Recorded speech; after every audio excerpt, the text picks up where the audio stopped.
Hello there, ladies and gentlemen, boys and girls of all ages. It is I, the dictator of Robotica, and this is Cyberpunk 2077.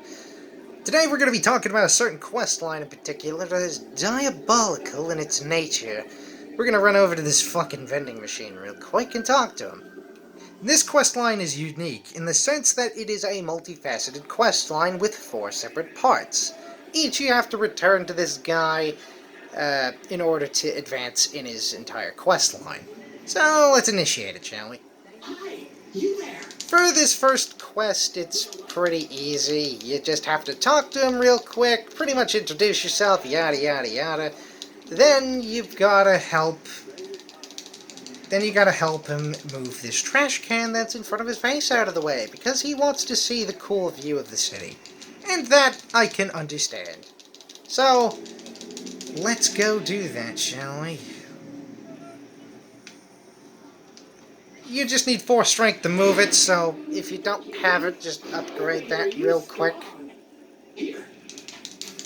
Skip through this, because it doesn't really matter for our purposes. And there we go. So, in order to advance to the next part, you have to wait. Pretty simple enough, just fucking skip time. However, this isn't the only thing you gotta do. You also have to reload the area. You have to reload the entire game in order for that to occur. Anyway, while this loading screen is taking, I gotta say, this game, really great game. It's not a perfect game, mainly because I keep running into fucking bullshit. But it's the kind of bullshit that reminds me of classic Bethesda, you know? Something that I kind of miss before.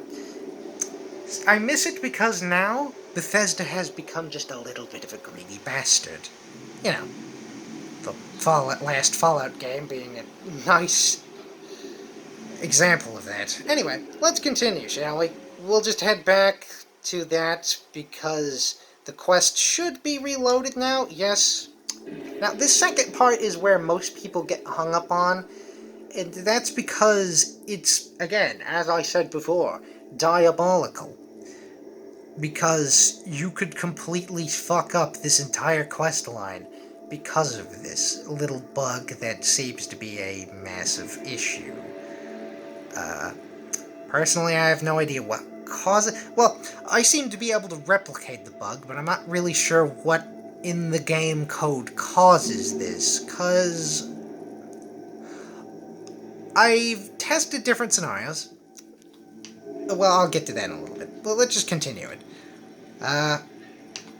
So you gotta wait for these 2 bitch asses to stop talking to each other, and well, you sit around for a little while, wait for that to happen, because I can't skip this dialogue, because it is not a dialogue being initiated by somebody else to talk to me, as that seemingly is the only way to skip dialogue in this game. You have so much love and empathy to give to people like him. But at what cost? Oh, I gotta go now. I used to quit listening to all my bitching. I bet you even Donald Lundy sometimes goes through a whole tub of ice cream and 3 packets of tissues. Brandon, you are the sweetest person I know. So, here's the thing, right? The only way to finish this part is just essentially talk to the guy after this little thing happens, right? Okay, now, let's just say, for example, you just didn't see this. Like, you just didn't straight up notice this. Like, you happened to just pass by real quick, right? Right? Well, here's a bit of a problem with that. You're on a basically hard time limit after that to actually talk to him again. At least from what I can tell, how I'm able to replicate this bug.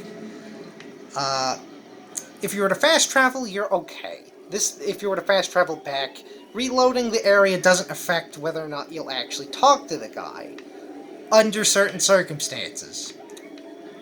if you wait another 24 hours, by itself, you're okay.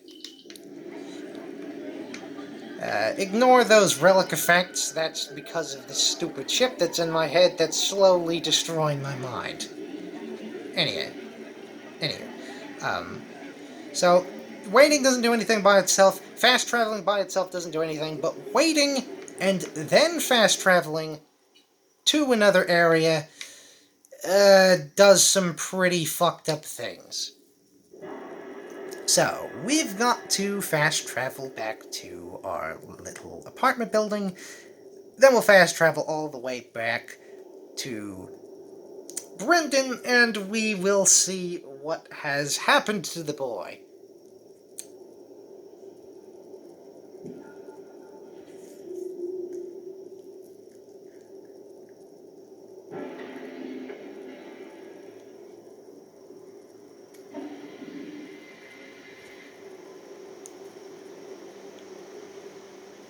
Alright, we're here.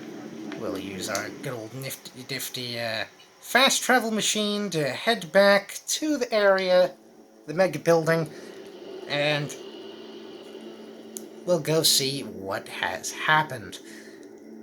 Now, I'm able to replicate this bug after multiple attempts at figuring out what the problem is, but I can't wrap my head around what the hell's going on with it. Obviously, you're on a soft time limit as to whatever is occurring within the game's systems, but after that, it just seems to break the game if you wait too long and then fast travel somewhere. I am not even aware about what causes this, but after that, you can't get any dialogue out of this guy. Which is a shame. It essentially breaks the quest in a way that is unintended. After waiting 24 hours and after fast traveling, it just breaks. I have a hypothesis, and this is going to sound really crazy, but that woman seems to be linked towards the quest in some way. Whenever I advanced time, it might have caused the woman to just walk away eventually after some cycles of the game. That alone didn't cause him to lose this conversation, this conversation dialogue that we could have with him, but as soon as I fast traveled, it's somehow just disconnected the idea that I needed to talk to him. I've got no idea. I'm not sure how to fix this. But this is just a small, brief guide as to how I did it, and most likely how most people seem to have had this happen to them. What most likely happened is people just didn't notice it, walked by real quick, didn't even fucking notice it, and just waited out on some sort of soft in-game time limit, which fucked them up. Fucked them up when they reloaded with fast travel. Anyway, this is the Dictator of Robotica, signing out.